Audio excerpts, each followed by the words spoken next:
चाहिँ केटाहरूलाई राम्रो मैदान पाएछन् है।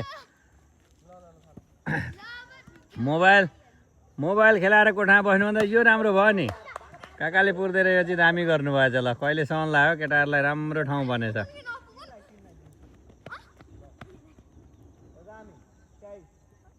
अलिकति सानो भयो नि तिमीहरूलाई थोरै इनफ छ। ल ठिक छ। ल राम्रो खै अब खेल्नु जहिले बेलुका।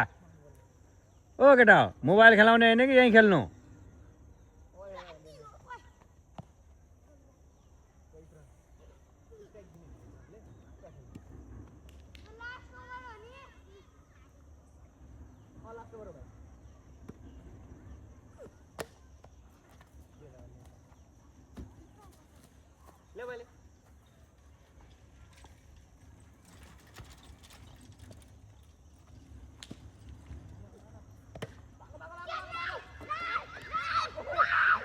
हट यार क्याचै गर्न सकेन नि यार। यस्तो सिम्पल बल्दा यार।